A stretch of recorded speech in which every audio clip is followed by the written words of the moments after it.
So, good morning, friends. I'm very happy to announce that our speaker this morning is Dr. David Edmund Moody. Uh, Dr. Moody needs no introduction anywhere in the world in the Krishnamurti circle. But for those of us who are hearing him for the first time, I'll briefly introduce Dr. David Moody. Uh, Dr. David Edmund Moody, PhD, is the author of 3 books about Krishnamurti. His most recent book is Krishnamurti in America, New Perspectives on the Man and His Message. This book was published in 2020. This book represents a full-scale biography of Krishnamurti's life with special attention to the events in America that have not been covered well in previous biographies. In particular, Krishnamurti's relationship with Rajagopal, both personally and through the course of several lawsuits, is described in some detail. In addition, this biography follows closely the evolution and development of Krishnamurti's philosophy decade by decade, from the 30s until his death in 1986. This research enables Moody to present Krishnamurti's philosophy in a new and more accurate light, one that emphasizes the psychological elements of his teaching. Dr. Moody's previous book was an uncommon collaboration, David Bohm and J. Krishnamurti. This was published in 2017. This book reviews the entire course of the career of theoretical physicist Dr. David Bohm with extensive and detailed attention to his interactions and relationship with Krishnamurti. The publication of this book led to Moody's participation as one of the interviewees in the recent biographical film about Bohm, Infinite Potential. Moody's first book was The Unconditioned Mind, J. Krishnamurti and the Oak Grove School, which was published in 2011. In it, he describes the issues and individuals who were most instrumental in the early growth and development of the Oak Grove School, with a special attention to Krishnamurti's actions and involvement. Dr. Moody was the first teacher hired when Krishnamurti founded the Oak Grove School in Ojai, California in 1975. He subsequently served as educational director of the school, and as its director, the position he held at the time of Krishnamurti's death in 1986. He later took his PhD in science education from University of California, Los Angeles in 1991, with a focus on student misconceptions in the study of biological evolution. David is going to talk to us today on the challenges of choiceless awareness. But before he begins, I want to thank David for being very kind to us and accepting our invitation for being with us today. So I want to extend a very warm welcome to you, David, for being with us. And you know the rules of this talk. You can take as long as you want, but please do leave about 20-25 minutes for people to express their opinions or ask questions. So you can begin now, Dr. David Moody. Yes. Okay, well, thank you. Thank you. That was very, very kind. Thank you very much. I'm sure there will be plenty of time for questions. My talk is maybe 45 minutes at the longest, probably a little less. So just to give you a little bit of background as to why I selected this topic. You know, the Krishnamurti Foundation, every year it selects a theme for the year. I think last year it was the mirror of relationship. And this year it was choiceless awareness. It was a theme that I don't know how they used it exactly. It probably entered in the schools, in the school in various respects. I don't know. But where that theme kind of came into its own and had a more conspicuous effect was in the gathering. Krishnamurti Foundation holds a gathering, what they call a gathering, every May, where people come from wherever, mostly California, but they could come from farther away and do. And at the gathering, for a weekend, people talk. They give talks to a group of 100 or so people or smaller. And it's also live streamed. So there are cameras there and they're very careful about the microphone and everything. And people also give little workshops. There's some music playing, a couple of films of Krishnaji speaking, lunchtime for the people who want to buy it.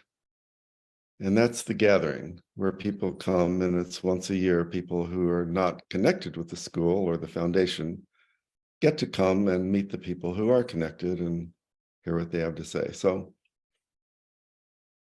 I'm not connected with the foundation or the school in any way and have not been for many years. On the other hand, I live in Ojai. I live just a few blocks away from the school at one end of the valley and the Krishnamurti Foundation at the other.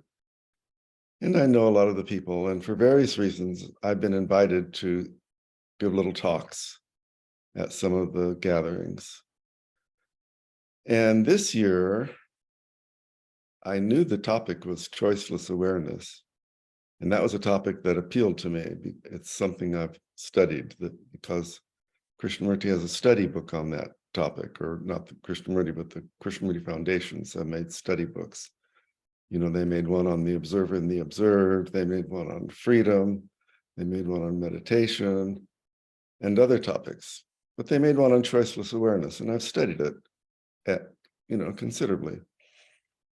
So when they said they're going to make that the theme of the gathering and of the whole year, I thought, well, maybe I can contribute something. So I started taking some notes and thinking about it during the fall, during the winter. And then it got to be about February or March, and I really wasn't sure whether or not I wanted to do it. But I thought, well, I'll just write to Yop, who's the executive director of the cafe, and let him know that if he wants me to do a talk, I could do it. I could pull it together, even though I didn't really have it prepared. And so he didn't answer me himself. He sent my request over to Francisco Maza, who is the man specifically in charge of the dialogue. And Francisco said, well, my talk was not needed. He said, all of the slots have been filled up. And thank you very much. It sounded like an interesting concept, but they had already filled up the program, which surprised me because the program was May 5th and 6th, and this was March 28th. So I thought, okay, maybe they did. Then, about 2 weeks later, Francisco calls me at night, which he rarely calls me. So I knew something was up. Well, one of their speakers has dropped out, so they want me to fill in. I said, of course, not a problem. 3 days later, he calls me again. And this time, it's what they call the keynote speaker, not just any old speaker, but the keynote has dropped out. So now he wants me to be the keynote speaker, which I've never done before and was a little scary. So I gave a lot of attention to how to make my talk. I felt a great deal of responsibility. And this talk that I'm giving tonight is a revision of that talk. The people who come to the Krishnamurti Foundation, they have all different levels of familiarity with the teachings. And so I wrote it for people who are not really all that familiar. But I may be mistaken, but my impression of this group is that you guys in English, in American English, there's a phrase, it's not your first rodeo. It means you've been around the block a few times, you're familiar with the subject matter, and it's possible that some of what I've said in the talk strikes you as obvious or elementary. I don't know. I haven't talked with you guys enough to get a sense of it. But that's why I wrote the talk, and that's why it's oriented the way it is. And so that's what I'm going to talk about.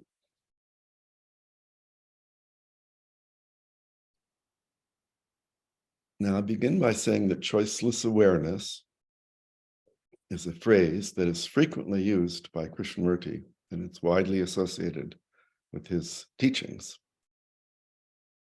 For example, it's the subject of the introduction that Aldous Huxley wrote for The First and Last Freedom. One of the topics in his, it's a long introduction, but he emphasizes choiceless awareness. And also, as I think I mentioned, maybe I forgot, it's the study of one of the study books. It's the subject of one of the study books that the foundations produce. Which book? That book is the source. I'm going to be using a lot of quotations in this talk, and all the quotations come from that study book on choiceless awareness. Now, my impression is that when people first hear this phrase, choiceless awareness, it doesn't sound terribly difficult. It sounds like something that should not be too hard to understand and actualize. And part of the reason I think this is because I recently attended a seminar where the leader of the seminar, someone who's been quite involved in Krishnamurti's work for many years, he said, well, he said, choiceless awareness is not too hard to understand. He said, it's kind of like the concept of flow. Now, I don't know if many of you are familiar with the concept of flow, but in psychological circles, it's a construct that is studied, systematically in experimental psychology. And what it is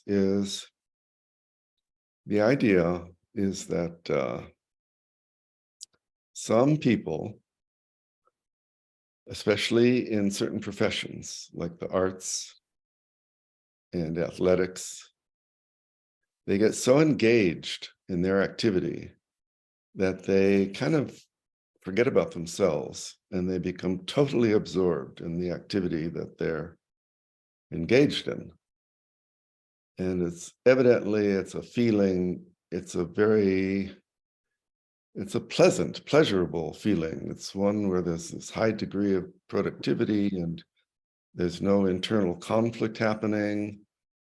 And there's not any self-doubt going on. You're just doing it and putting all your energy flowing into it. And it's a little bit unlike everyday life in that respect, or maybe a lot unlike everyday life. But a significant number of people are said to participate in this form of awareness. It's considered a different state of mind, really, than our ordinary state of mind. And as I say, it's more common in certain professions. I just read about a basketball player a few days ago who said he was in a state of flow. So it's a concept which has filtered out of the academic realm and become part of popular discourse to some extent. So all that is by way of saying that my teacher for this seminar felt like choiceless awareness is a fairly accessible idea. It's just like flow, which many people have experienced without having to study Krishnamurti or anything like that. But I'm not sure that's the case. I'm not sure that choiceless awareness is so simple or straightforward. And it seems to me that although this idea is apparently simple on the surface, in fact, it presents challenges and difficulties that may not be obvious on the surface. So in this talk, I'm going to examine some of those challenges and try to understand what it would mean to overcome them or resolve them or transcend them. So the first puzzle we come to has to do with the meaning of choice in the context of awareness. because normally we think of choice as referring to some behavior that we undertake in the outer world. I have to choose which car I want to buy, which make and model, which particular car. If we're going out to dinner, we have to choose which restaurant we want to go to. So these are behaviors we perform outwardly in the world. But Krishnamurti is talking about some kind of choice that is connected to awareness, which is a psychological phenomenon, a state of mind. So what is the nature or meaning of choice in the context of the psychological field? Or it seems pretty clear that we have to understand what it means for choice to enter into awareness before we can understand what kind of awareness is choiceless. So I think we should begin by looking at the meaning Krishnamurti has attributed to choice in this context. And here we can rely upon many, many quotations selected from talks that he's given over the course of many years. And as we consider the quotations, we have to bear in mind that Krishnamurti always spoke extemporaneously. He did not speak from any notes. His talks are not organized according to any blueprint or preconceived analysis. So his explanations of things like choice or choicelessness did not follow any strict pattern. He didn't have anything like a dictionary definition that he repeated every time he used that word. Instead, he used words and phrases that occurred to him at the moment he was speaking. So I think it will be helpful to look at a variety of ways in which he expressed what he meant and see if we can find an overall pattern rather than hoping for a strict definition or anything like that. So I'm going to read a few quotations that bear upon this point. First one says, all relationship is a mirror in which the mind can discover its own operation. And in that mirror of relationship, one can see oneself as one actually is, but only if one is capable of looking without judging, without evaluating, condemning, justifying. So I put this quotation first because it states in general terms what Krishnamurti seems to mean by choiceless, without judging and evaluating. And then it translates those general principles into like specific psychological actions of condemning or justifying. Those are the concrete choices that grow out of the background of judgment, condemnation and justification. And I'm going to contradict myself a little bit. I said just a minute ago that Krishnamurti doesn't have any pat phrase or regular definition of his terms, but I will say this is as close as he gets to sticking to one phrase for defining choicelessness. It says without condemnation, without justification. I probably could have found a half a dozen or more quotations where he used that particular way of getting at it. But the other quotations I have, I don't think they mention that, partly because I was trying to show you a variety of ways that he came at this. So the second quotation says, you have to watch the movement of yourself, following every thought, every feeling, every intention, every motive. Just watch it. That watching is also listening.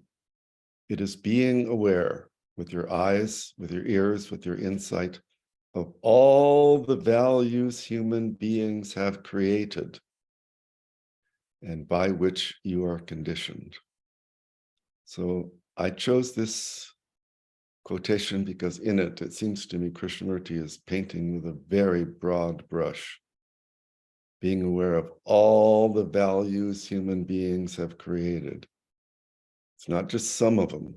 It's not like distinguishing the whole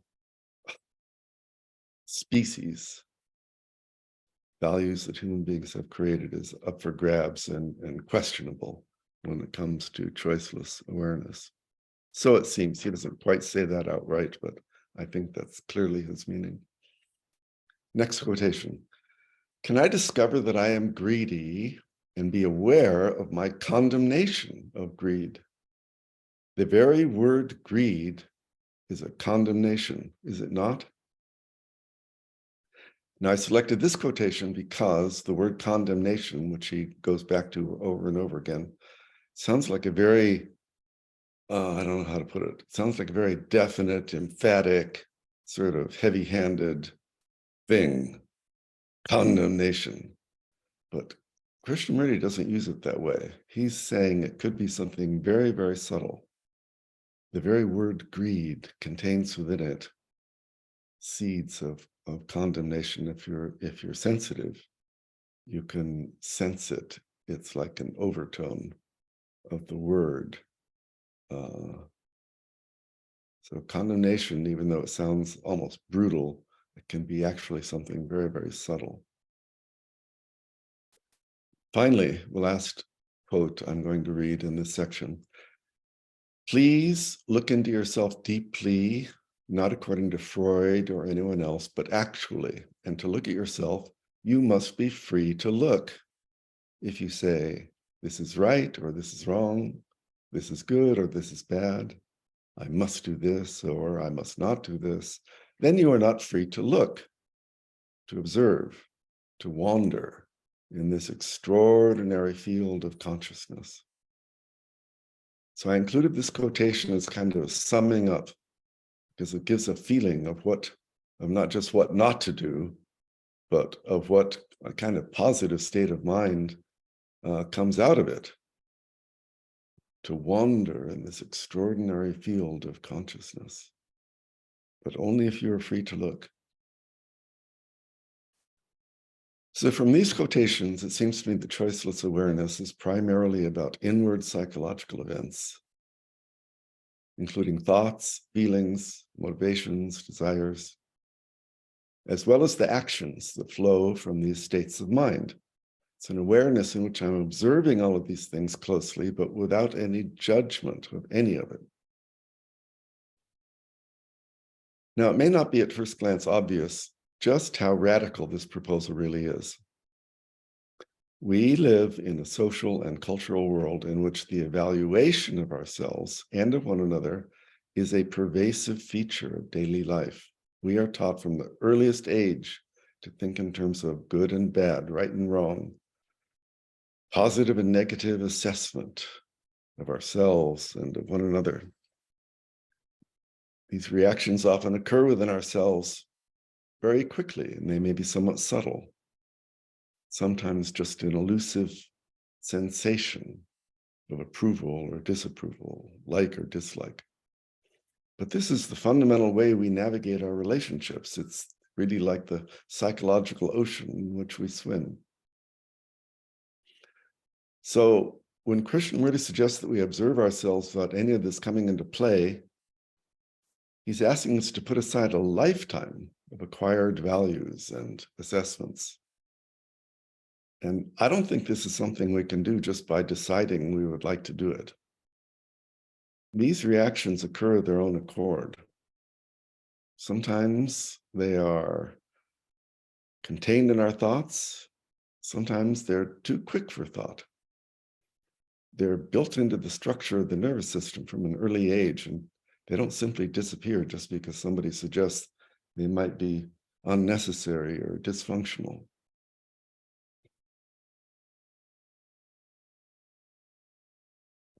So I'd like to suggest a kind of thought experiment that we can do together that may help bring into focus the magnitude of the challenge we're presented with in choiceless awareness.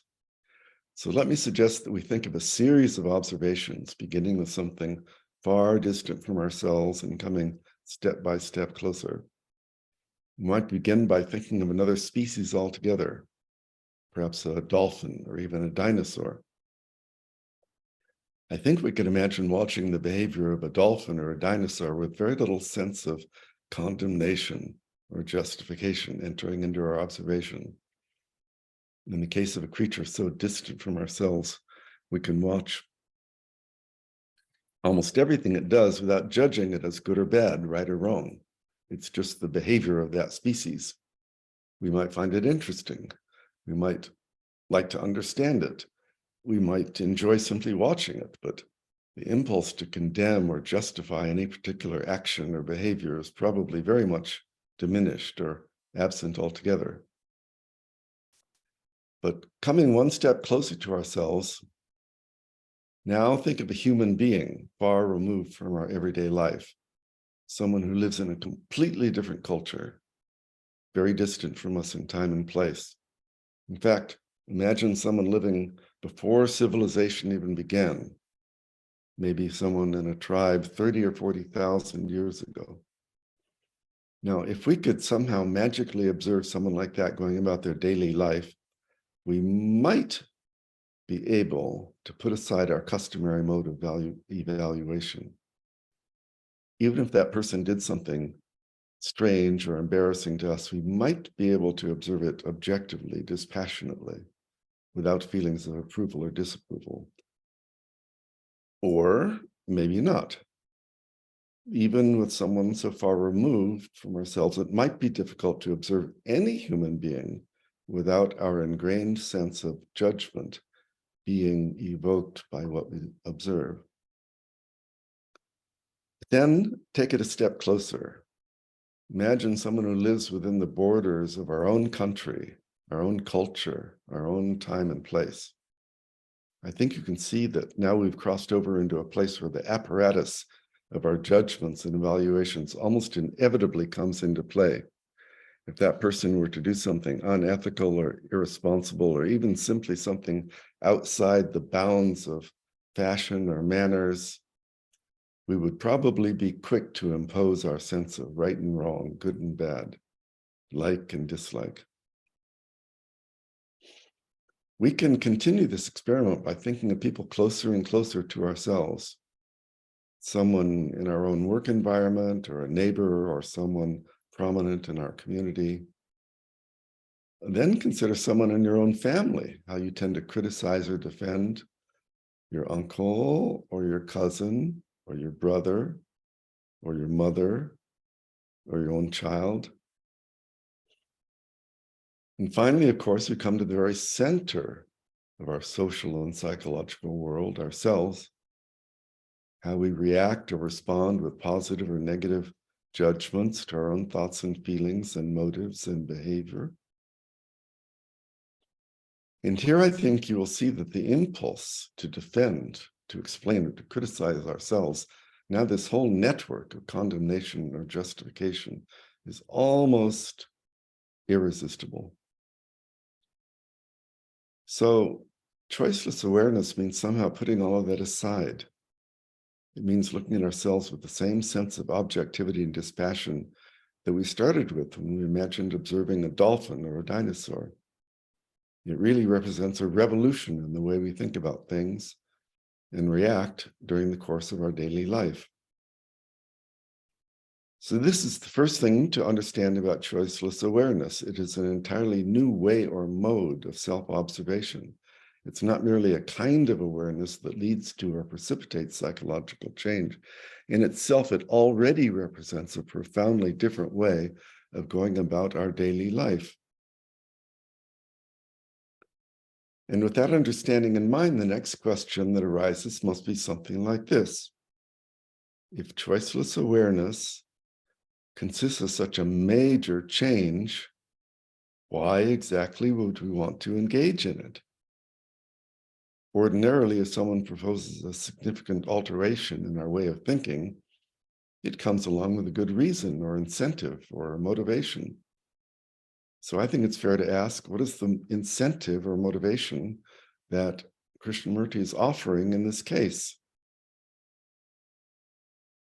Well, as some of you might have anticipated, here we arrive at another major challenge associated with choiceless awareness. For Krishnamurti maintains that it can only occur if you have no motive to engage in it whatsoever.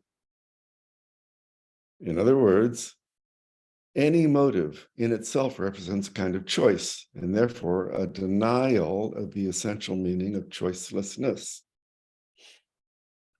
Now, this represents another fundamental point. So let's look again at exactly how Krishnamurti expresses it. One of many places where he touches upon this issue came up when someone asked him about introspection. The questioner said, isn't choiceless awareness just another way of describing the more familiar process of introspection? And it turned out that was a very good question to elicit the meaning of choiceless awareness.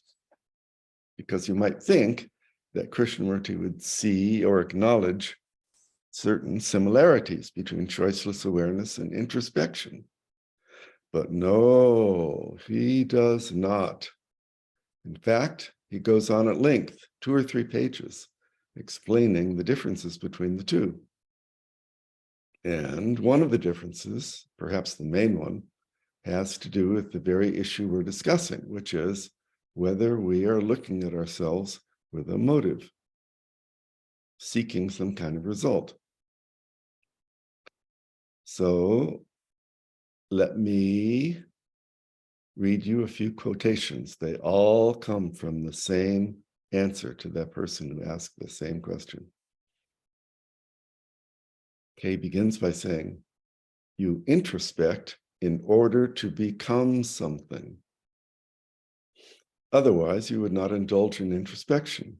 You would not examine yourself if there were not the desire to modify, change, to become something other than what you are. Awareness is entirely different. Awareness is observation without condemnation. There is no end in view, but awareness of everything as it arises. And finally, introspection is self-improvement, and therefore it is self-centeredness. In awareness, there is no condemnation or identification, therefore there is no self-improvement. There is a vast difference between the two. Now, here again, I think we need to pause and reflect what an unusual proposal this is. In most fields of life, whether it's the workplace or in school or in our hobbies, our society and culture actively encourages us to establish goals and objectives. We are kind of expected to have clear-cut incentives, as if that is what will enable us to succeed in life, to be happy and fulfilled. But here Krishnamurti is saying, find out what it means to do something without any motive whatsoever. Can you do something revolutionary, something like choiceless awareness, without any incentive or goal or preconceived objective in mind?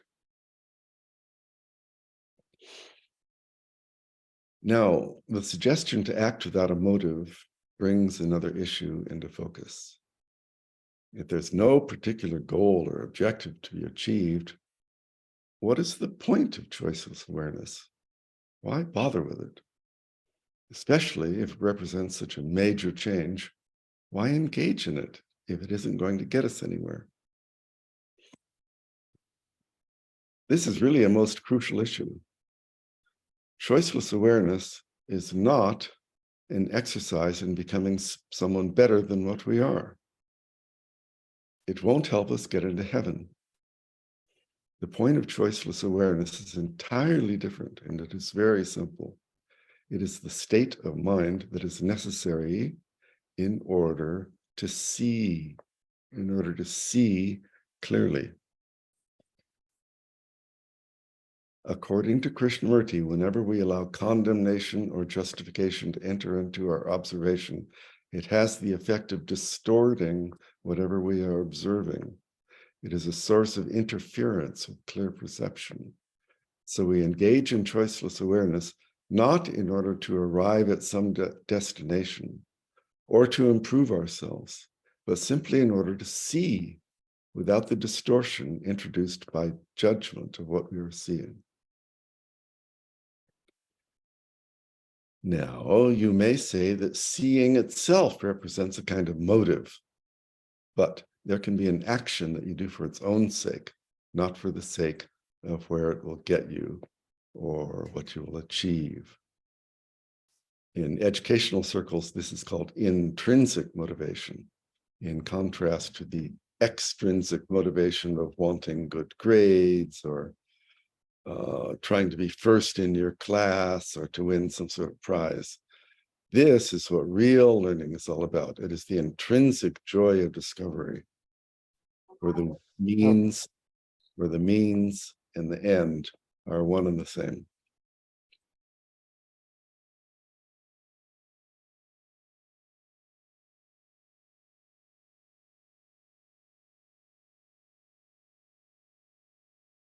So the point of choiceless awareness is simply to see clearly, not to improve ourselves or to achieve some goal or objective. But I guess we could also ask, why should we care so much about seeing clearly? So for Krishnamurti, choiceless awareness and seeing clearly without distortion are closely linked with another basic principle, which he calls self-knowledge. Now, this is a term that we have to approach carefully because in Krishnamurti's language, self-knowledge is a quality that is quite different than knowledge per se or knowledge in itself. Krishnamurti says that knowledge itself represents the past. It consists of memory. It is something we accumulate so that we have more and more and more of it. But self-knowledge in Krishnamurti's vocabulary is very different. It is not the kind of knowledge you accumulate.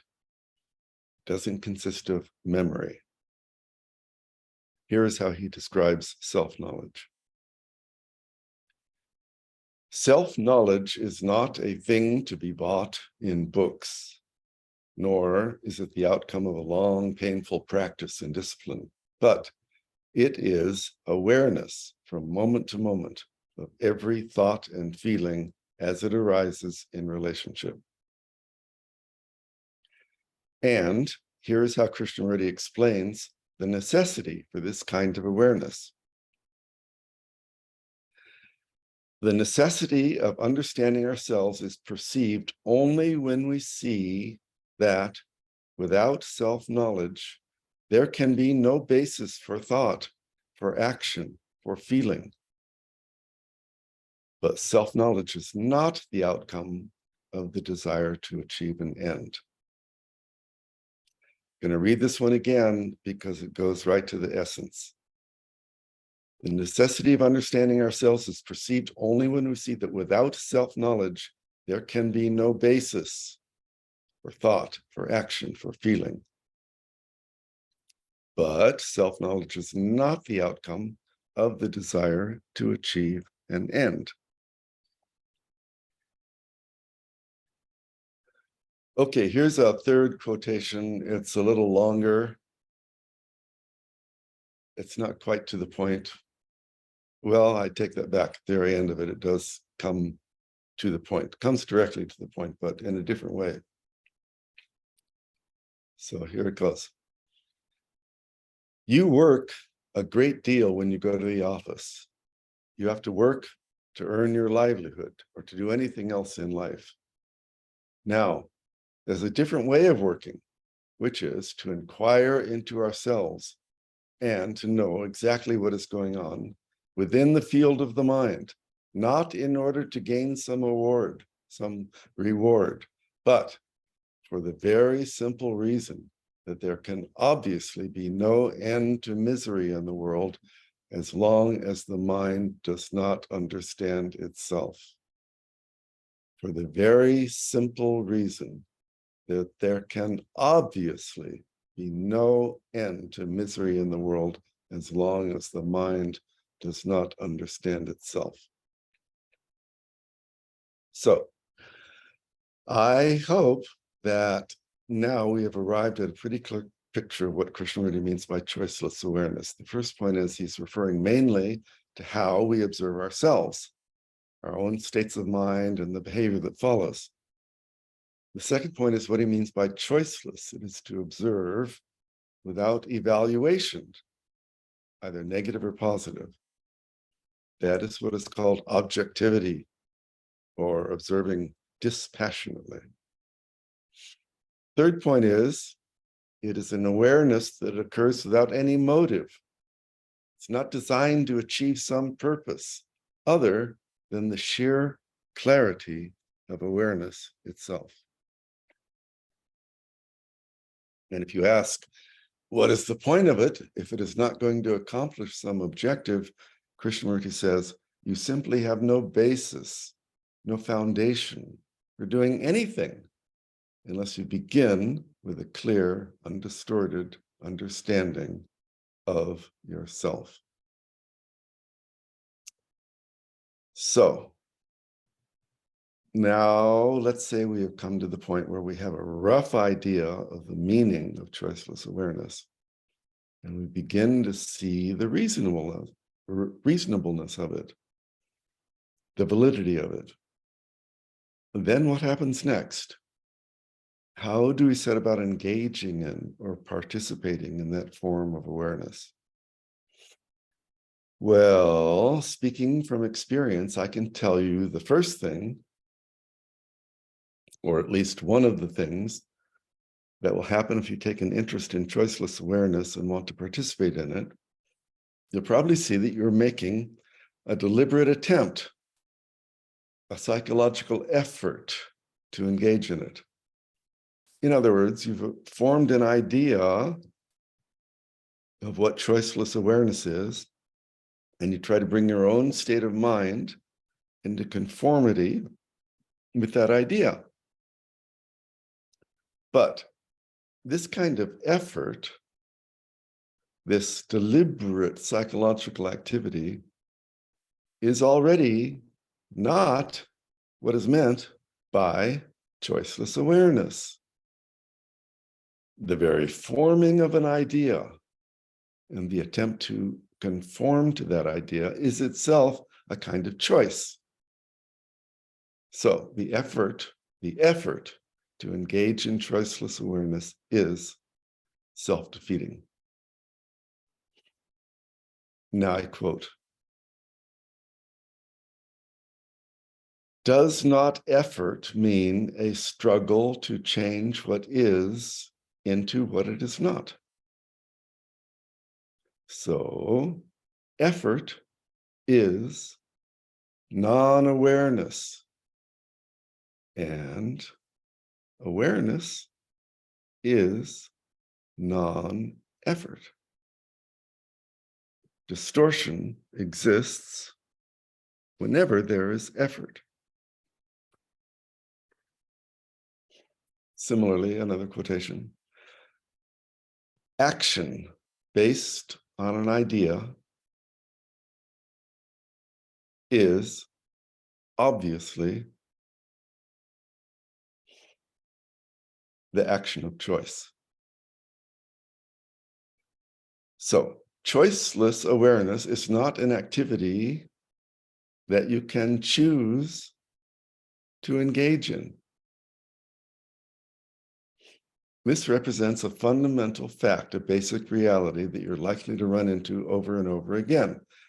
And you may have to confront this fact many times before it really sinks into the depths of your consciousness.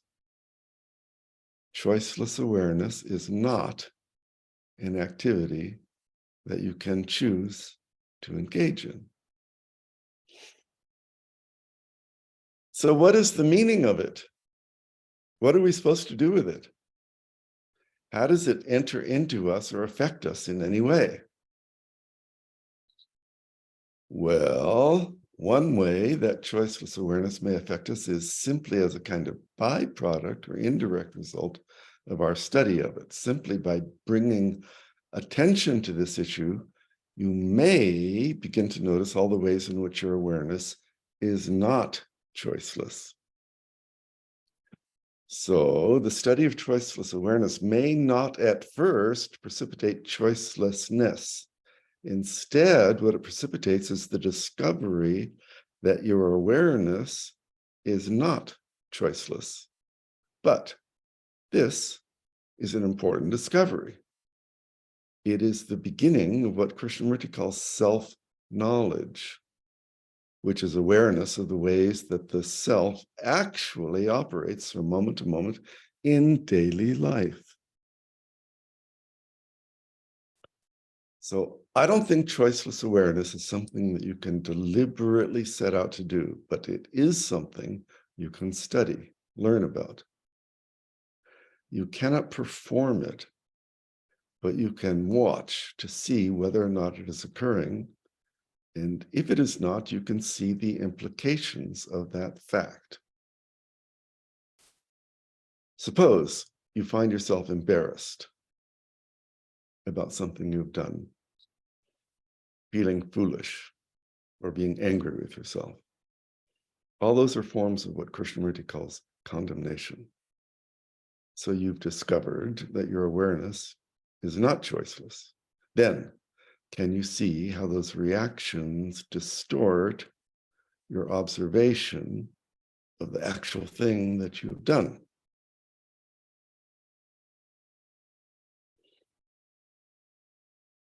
So choiceless awareness is not a goal, and it's not a prescription for action.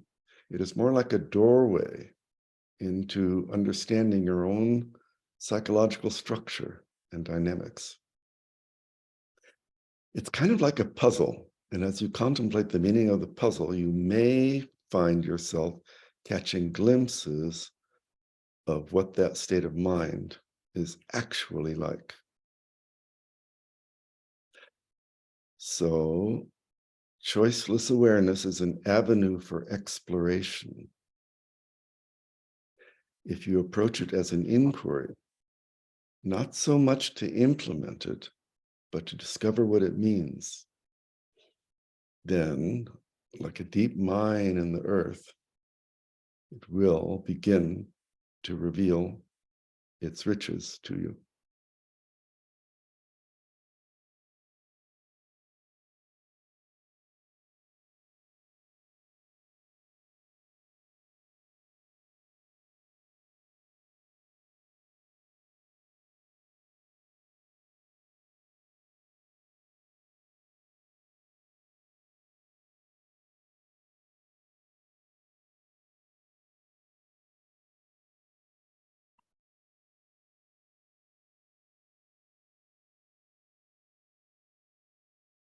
David, you're frozen.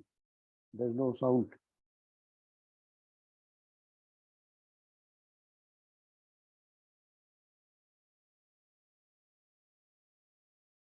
You I want to see say some something? hands. Some hands are raised. Yeah. So thank you, David. I think you have placed it very well and very well explained. I just want to quote what Krishnaji said in, it's in the series Beyond Myth and Tradition, where he says, and I quote, awareness is the silent and choiceless observation of what is. In this awareness, the problem unrolls itself and therefore is completely understood. When one is deeply conscious or aware, there is no remnant or hidden unconscious movement. There is no division between the inner and the outer. So I thought I'll read it out to you because I personally liked it very much, the way he explains what is choiceless awareness. But thank you a lot. Thanks a lot for explaining it so well. And there are quite a few hands being raised, so I'll start with Dr. Harshad Parekh. Please unmute yourself. Yes. Are you able to hear? Yeah. Yes, yes. Thank you, David, and thank you, Dubey. My understanding of awareness is that it is not in the field of thinking and feeling. I consider thinking and feeling is like a two-dimensional plane, a flat plane. And I can give a kind of a metaphor that if there is a two-dimensional insect crawling on the flat surface, it cannot see the whole surface. But if this insect is lifted up in the third dimension, then that insect can see everything what is happening on the floor below.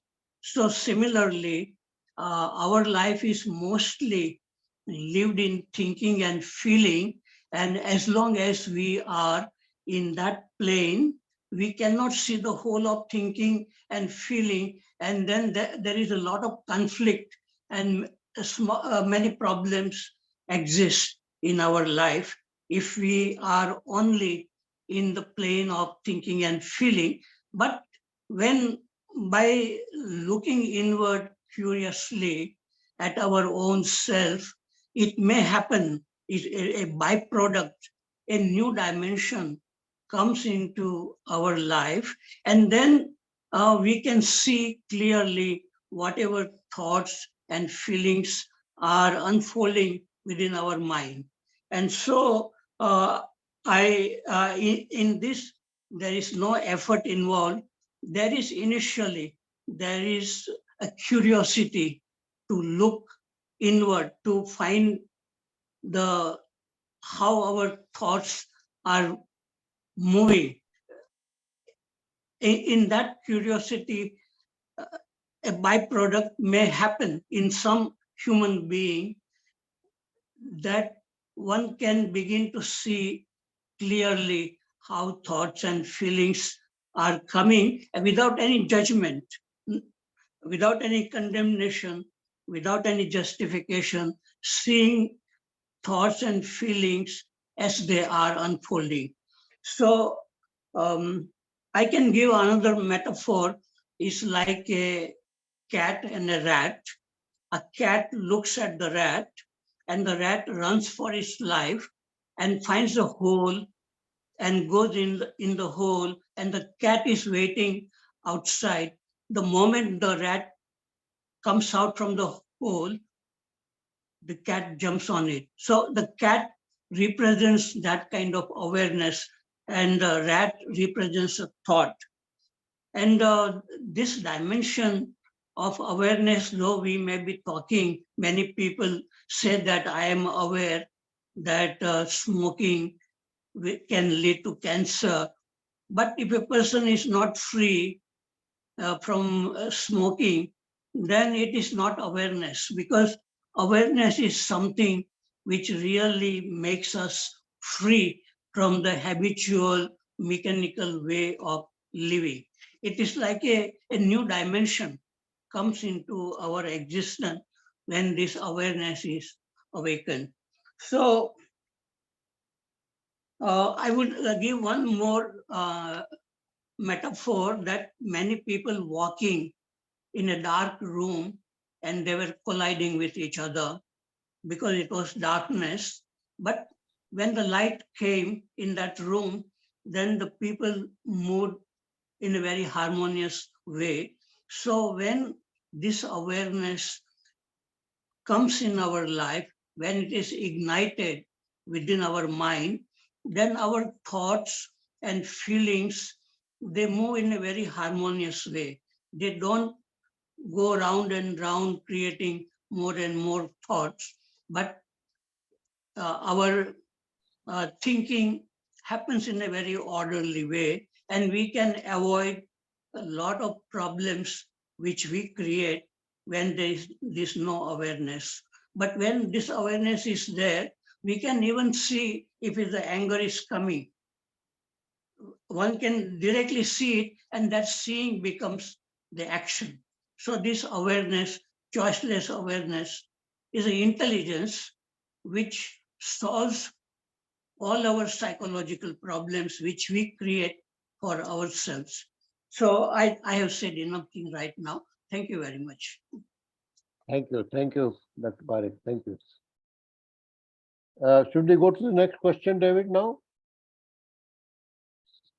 I could respond to what Harshad said, or we could go to the next question. Either way is fine with me.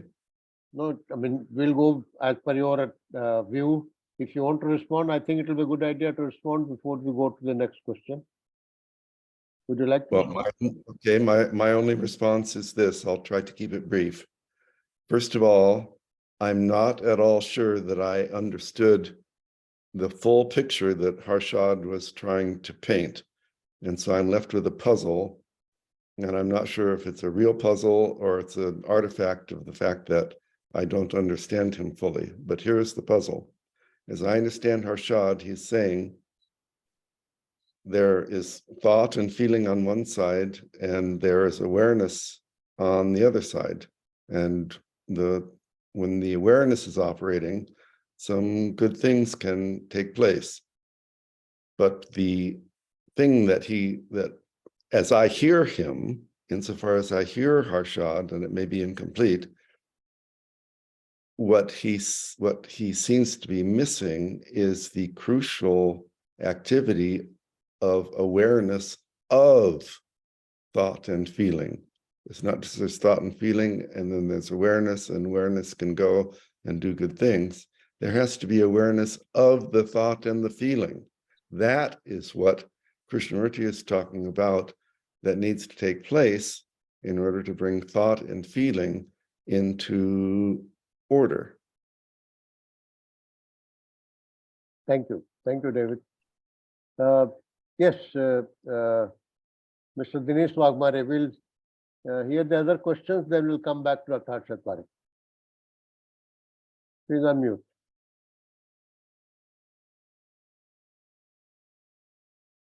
Dinesh Waghmare. I think you have problem unmuting. We'll come back to you later, sir. We'll go to Dr. Pradeep Verma. Please unmute yourself. Yes, now I am able to unmute myself. Okay, go ahead. Mr. Very nice talk, first of all. Thank you. And your whatever you have expressed, that is fully understood, and that is okay. Now my questions are, in choiceless awareness, when one got engages, if not motive is behind, or no any intention, then what you can call it? You may go for it for just simple understanding. But what you will call it if it is not motive, or will you call it as basic need? This is question number first. Number two, if you clearly in you say greed. Let me answer that. Let me answer that. Yeah. Okay. Did you say, is your question about, did you say basic need? Are you asking if choiceless awareness is a basic need? Is that your question? Yeah. If there we call it no motive, then what we can call it? Why one should go for it? I don't follow. I think, David, what he means is that if there is no motive to understand choiceless awareness, then what it is? Then what is the state of that mind? Okay, I can deal with that. Shall I do that or go to the next question? It's up to you First entirely. you can answer. It is up to Okay, you. so if there's no motive, look, you have to think in terms of psychological time. Psychological time is when I project some result in the future. You follow? I'm going to be more intelligent in the future. I'm going to be enlightened in the future. I'm going to meditate. And as a result of my meditation, I'm going to have a peaceful mind in the future. Okay. All of that future business is motive. Where there's a future, there's a motive. Okay. But you can act without motive. You can see what has to be done. Why one will act? You can act without motive. It's a possibility for human beings to act without motive, to see if the sun comes up and there's a glorious sunrise with beautiful colors. I want to see it. I'm not thinking about the future. I'm thinking now I want to see what that is. If there's a strange insect which has gotten into my house, at some point I may want to get him out, but for the time being, I want to see what is that insect? What is he doing? Why did he want to come in here? What is his behavior? I want to see it. That's not for a future. There's no motive. There's just understanding what is. Just for seeing. Yes, yes. Just for seeing. Just for seeing, yes. That's what he Okay. said. Go to the next question, please. Okay. If you see clearly in you, say greed. If you see clearly in you, greed.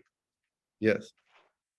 How the choiceless awareness will help in getting rid of that greed, getting rid of that greed, how you will Okay. overcome greed. Okay, so you say, how will choiceless awareness get rid of it? By putting that question already implicit in that question, approaching greed with an aim of getting rid of it.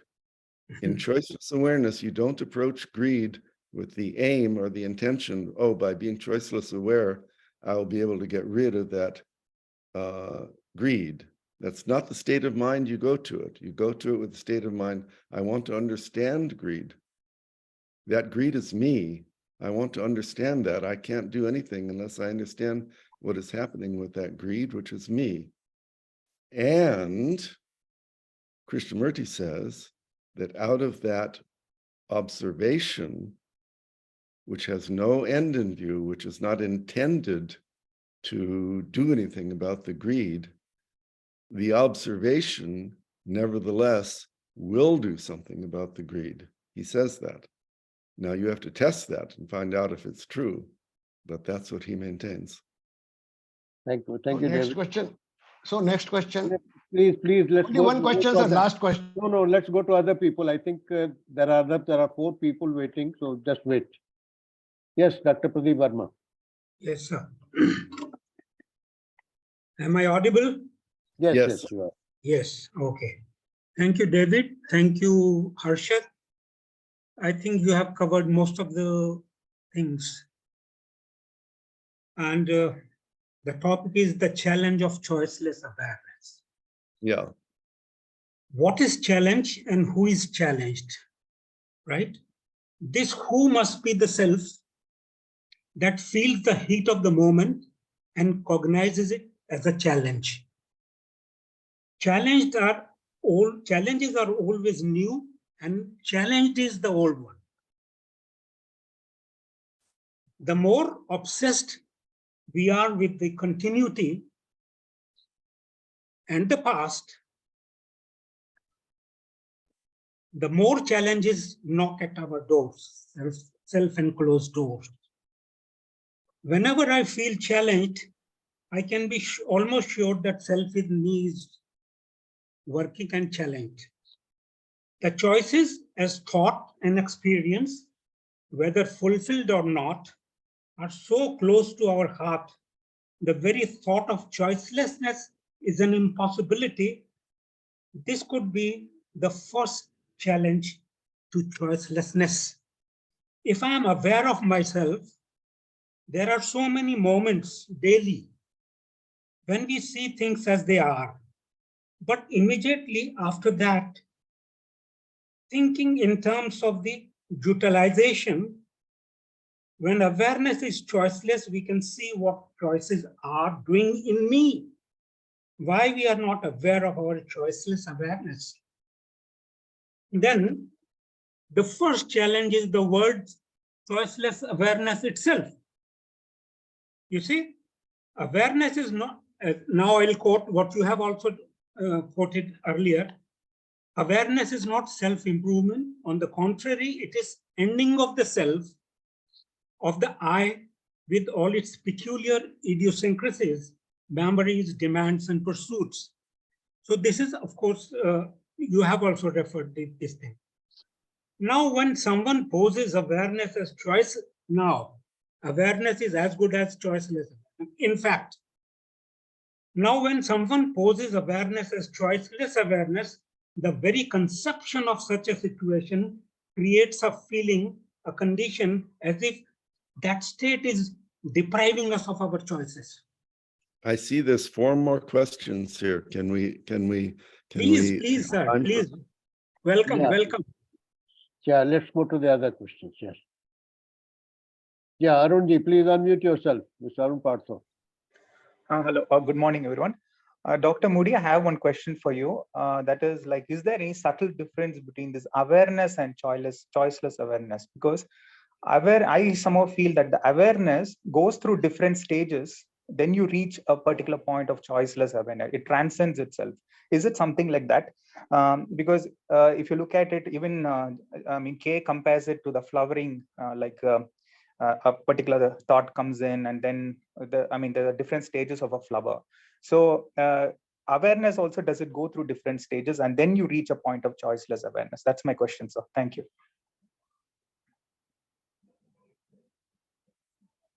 Are you saying that, did I understand you correctly? Are you saying that awareness goes through a series of stages? One of those stages is being defensive, and after coming out of being defensive, then awareness becomes choiceless. Did you say that? Yeah, something like that. Does it transcend itself? Like you're aware of different stages of your thing, and awareness is still present there, because K also says that self can be present when awareness is there. Then it reaches a point of choiceless awareness. Is it something like that? That's my question. Well, look. First of all, there's no formula. This is something, you're talking about a living thing. We're talking psychology.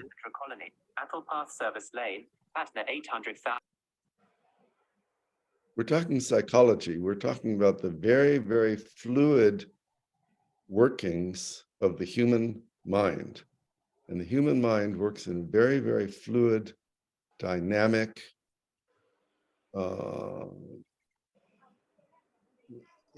varied kind of a manner. And they're with very, very few rules. And we're trying to pin it down and say, if this happens, then that happens. And what you described is a possible sequence of events. It's possible that awareness could become aware of defensiveness. And by being aware of defensiveness, awareness could see that defensiveness is making me unaware. And I don't want to be unaware. I drop it so that I can see. That's possible. That's a possible sequence. There are many, many, many possible sequences. That's not the only one. The key thing is sensitivity to whatever is coming up, being sensitive. And secondly, to understand, really understand the general principle that where there is judgment, there is distortion. I think that's crucial. Thank you. Thank you, David. Yes, Durgaji, please unmute yourself. Yeah. Yeah. Hello. Good morning, everybody. I'm morning. audible, sir? Yes, Yeah. yes, you are. Yes. Yeah. Good morning, Mr. Moody. Yeah. It's a very nice talk, in fact. And you kind of encapsulated the entire, the thesis of choiceless awareness. Who am I with, speaking bringing to? in lot. I'm Durga. I'm Durga. Am I clear? Yes. I think I'm not very visible here. I can't see who's Am I speaking. visible now? Can Am you I put visible your now? can you put a video on, Durgaji, please? Yeah, yeah. This is It's on, sir. It's on. okay. Is it Okay. now okay? Yeah, yeah. Is It's it okay okay now. now? Yeah. Yes, yeah. yes. Now I see Yeah, you. yeah. So it's wonderful listening to you, Mr. Moody. You have encapsulated the entire thesis of choiceless awareness, bringing in wonderful, wonderful quotes on self-knowledge and all. I just want to say a few things, sir. Like, where does it leave all of us who are reading Krishnamurti? I think it's more of, negative work on ourselves. he has ruled out entire field of human consciousness, our vis-a-vis our day-to-day like existence of lives. Actually, when we, then if you have followed it so carefully, so much of your heart and passion and, your sense of curiosity, not even curiosity, it's a deep passion, it will leave you on a plain ground, taking away all those aspects, from you. And then you wonder, what does it mean by it? Why do we have to do it? I think that those questions won't even arise in us. But I think by not seeing the bigger picture, the bigger picture of, this entire universe, the beautiful universe, and as you summarized, the fluidity, the intelligence, and, the so many layers of human mind, we are depriving us by sticking onto our own corners. If Krishnaji's teaching doesn't bring us to that plane where we keep asking questions, because there is nobody else can show the guide to us, the mirror to us, we have to find out our own ways. So the biggest reward is to be able to understand the very core of human existence and universe, the beauty of the universe, the magnanimity of the universe is an essential element of Krishnaji's teaching. So by coming out of our, narrow confines of our day-to-day existence, maybe he's asking us, he's inviting us to enter into that world. So rather than all your questions, do come to a standstill when you read all these things. If that is not happening, maybe we have to see why it is not happening. I just have to say that much, sir. Thank you so much. Thank What you. is your Thank you. name? What is your name? Durga. Hello? Durga. I'm Durga Rani.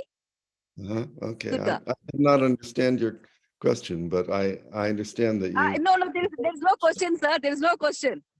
Okay. It's only a contribution. Sometime Only I like to talk presentation with of you, but whatever the extensive. another Yeah, time. yeah. Let's Okay. talk Thank you. another time. Who Okay. else? Yeah. Yes, Prasad Garu, please. Sir, of course, Mr. Moody is so deeply immersed in Krishnaji. I am not here to pay compliments to Moody's scholarship or his immersion and all that. The way I look at the choiceless awareness is this. You see, human mind is conditioned.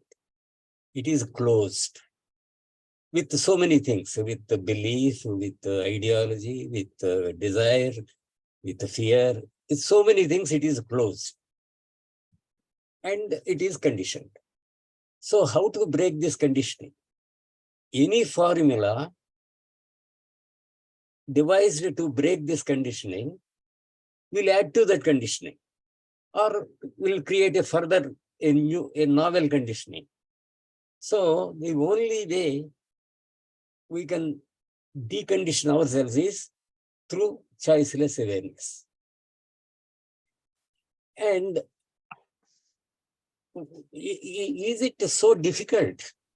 Should we call it challenge of awareness? Challenge of choiceless awareness. Awareness itself has to be choiceless because choice is product of our conditioning. Whatever choice we get into, that choice is a product of our past, which means it is a product of our conditioning. So,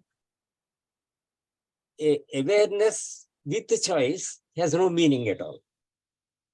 It is no awareness. So, awareness has necessarily to be choiceless. Choiceless means, as Mr. Moody has quoted and all that, without condemnation, without justification and all that. But, and as he has rightly said, it has to be awareness starts with the outside, that is with nature, society and all that, and goes inside. You are aware of both the outside and also the inside simultaneously. It is not sequential or anything like that. Now, But one small question to Mr. Moody is, I mean, he has also clarified field of thinking and feeling. Your awareness is of each thought and each feeling that comes to you. But one small question is, when I have greed in me, I know I am greedy. I am the greed. It is not separate from me. It is not the observer observing greed, but I am greed. If I am greed, who is to understand that greed? I am greed. What is there? Who is understanding that greed in me? The greed understands the greed. Pardon? You are the greed, and the greed understands the greed. The awareness, the awareness of the greed, it opens it up. Okay, maybe that, I don't know.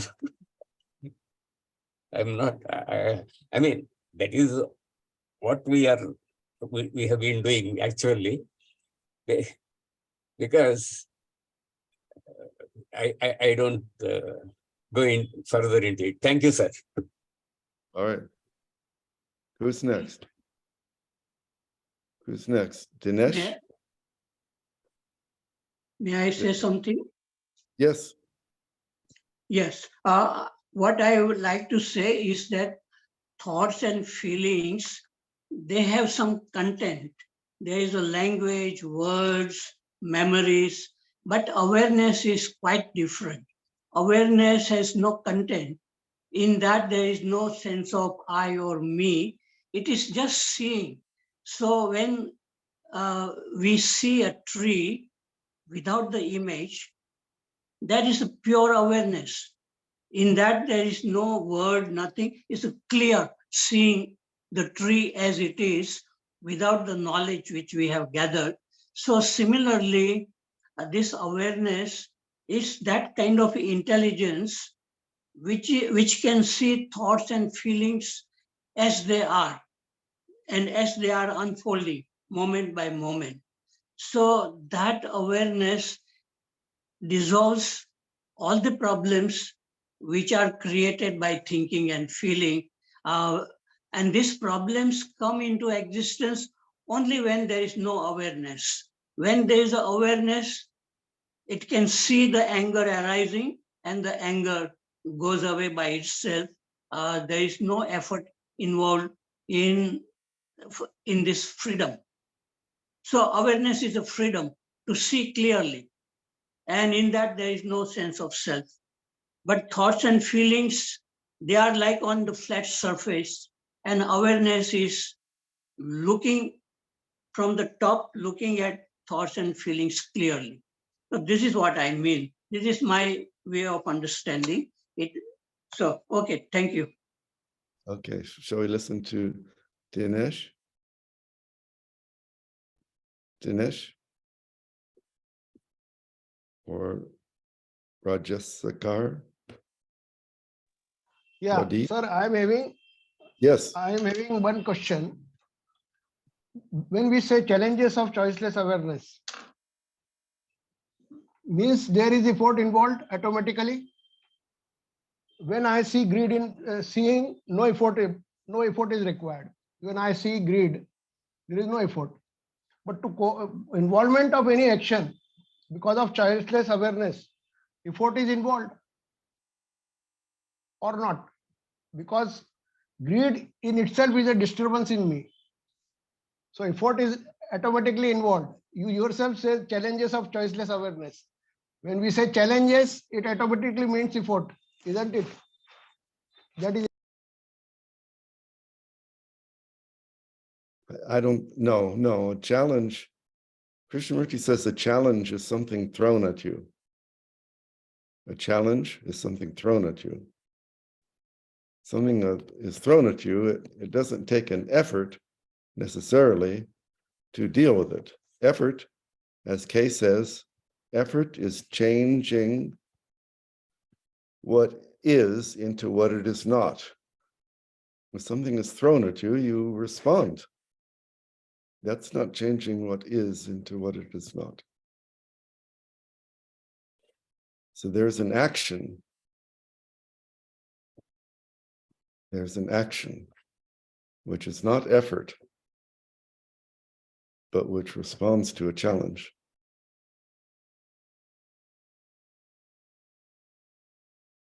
Prasad? Is Prasad there? How about Pradeep? Pradeep? Nobody's answering. I give up.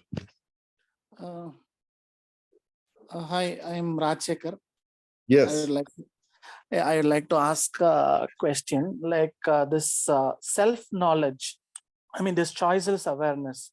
So is this not a kind of a motive? It can be a motive. You can make it into a motive. You can use it in a motivational way. But if you do, it's not choiceless. Motive is a choice. So you can try to use it as in a motivated manner, but when you do that, you're defeating choicelessness.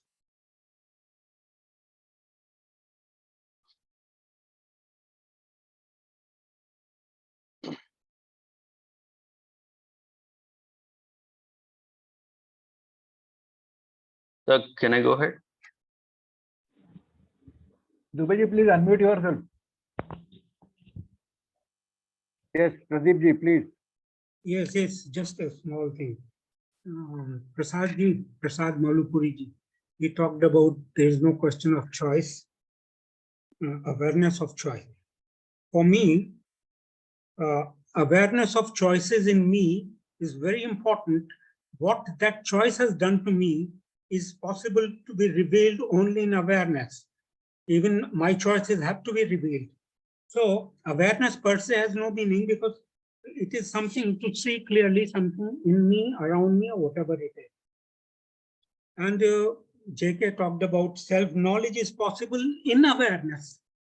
So awareness as such is something much subtler, neutral, absolutely passive. And self-knowing is meditation, because he has used these words very often in different ways. So the whole can be related to this thing only, everything, same, seeing. That's all. Thank you. Thank you.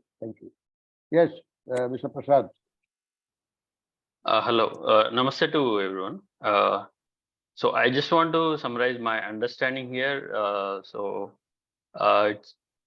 It's very good picture about David G has given very good picture about choiceless awareness.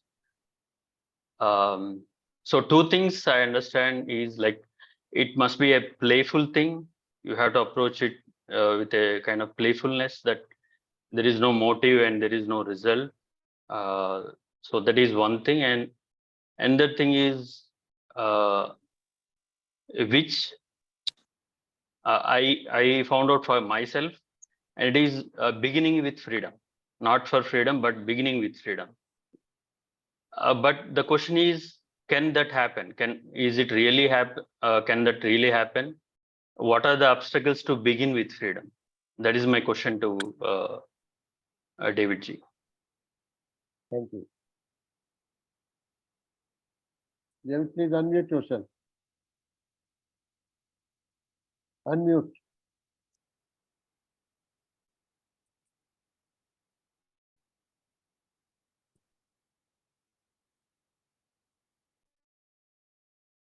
Yes.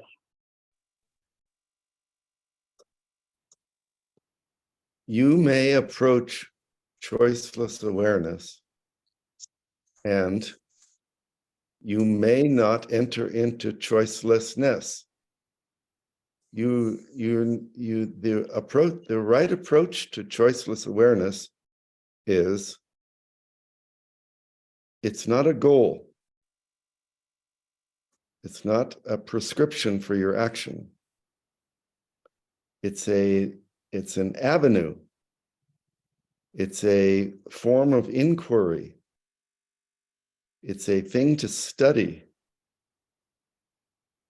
So you don't just grab hold of it and say, I'm going to do this thing the way you would ride a bicycle. You approach it more delicately, more sensitively, more tentatively, and you inquire. It's an inquiry. You inquire, you examine your own awareness, and you observe that your own awareness is not choiceless. It's riddled with choice. You observe that, and you observe the effect of all those choices, the effect being those choices, those judgments, those condemnations and justifications, et cetera, they distort your perception. They shape your perception. You don't observe clearly when those activities are going on. So you're not jumping into choiceless awareness. You're learning. You're learning what it means. You're learning what it's about. You're learning that your own awareness is probably, I don't know for sure, I don't know you, but in most cases, your awareness is permeated with choice. And then you watch to see what effect that has. It's never a goal. It's never a program that you intend to implement. It's something you study. It's something you learn. You find out about how it works, which means finding out how oneself is working. Thank you. Thank you, David. I think we have come to the end of the program now. I had promised David that we'll close by 10:30. It's already a little more than that. So thank you, David, for such a beautiful theme and which provoked so many questions. I'm sure Good. there are still questions to be asked, but maybe sometimes in future when David is available again, we'll request him to join us. Thanks a lot. Thank you very much. Right. Thank you for having me. Thank you, Dubey. Next Sunday, we will have coordinator as a speaker, and the subject will be the consciousness, seemingly consciousness. You are reading it. Dubey, coordinator will be speaker, and time will be 10 a.m. 1 hour later than this 9 and 1 hour earlier than scheduled 11. 10 a.m. you have to come to listen the consciousness. Okay. Thank you. Thank you. Thank Bye, you. everybody. Bye. Thank you. Bye-bye.